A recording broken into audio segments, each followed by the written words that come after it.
Whisky Aficionados, it's review number 95 here on a sort of a dull day in Auckland. Today looking at one of my absolute all-time favourite whiskies, Glendronach. Now this is a Glendronach Peated.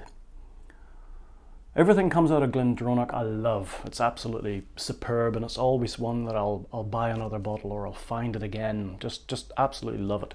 However, what I would say, excuse me, Houston, we have a problem because I'm not a big peat fan. This is Glendronach Peated, so that may surprise you, but I'm not, never was, never will be. Maybe it's growing on me slightly, but we will see, because it's putting one of my favourite whiskies with peat. So Glendronach, it's another one of these Scottish distilleries that are no longer Scottish, if you like. Sure, the whiskey's made there, but it's owned by the Brown-Forman Corporation, American outfit. They own Jack Daniels, they own Old Forester, Woodford Reserve, they own Finlandia,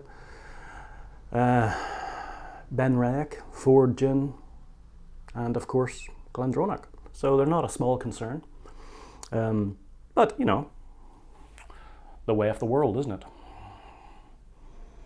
This is made from a peated barley, and that is sort of going back a little bit. That's the way they used to do it, okay? So I think they're paying homage to maybe yesteryear with this dram. So it's a no-age statement.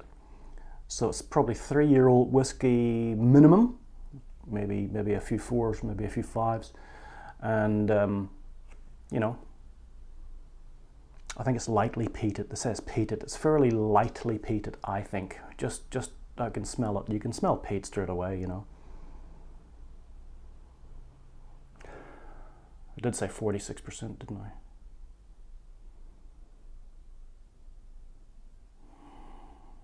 That's incredibly subtle, because you can still get the honey. You can get the fruits, the orchard fruits. There's something else in there, I can't quite pinpoint it, but you can certainly get a little bit of peat, but it's very, very light, which is a great start. I'm liking it. Okay, let's go for the palate.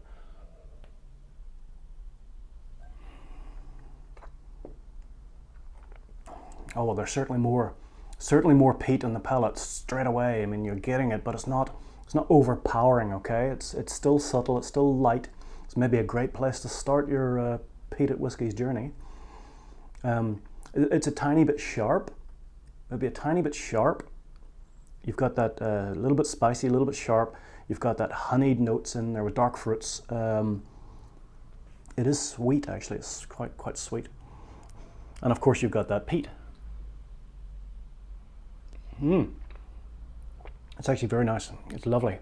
It's not the sort of thing that, you know, if you're trying 3 or 4 whiskies, you're not going to try a peat or a smoked peat or, you know, an Ardbeg or something. You're not going to start with that. You're going to start off with something nice and light on the palate, maybe getting into maybe something a little stronger if you're having a few whiskies and cask strength, something like that, and then finish the evening with something like this. And the reason I say that is because it does taint the palate. It stays on the palate a long time. So, you know, I'll talk about the finish on this, for example, and the finish has to be long. It can't be short. And it has to be long because the peat stays there, right? So it's on the palate. That's even a little oily. So it is a longer finish than you would expect of a non-peated version, let's say. And that's simply because of the flavor profiles that are smacking around in your mouth. The peat does cling on like cigarette smoke.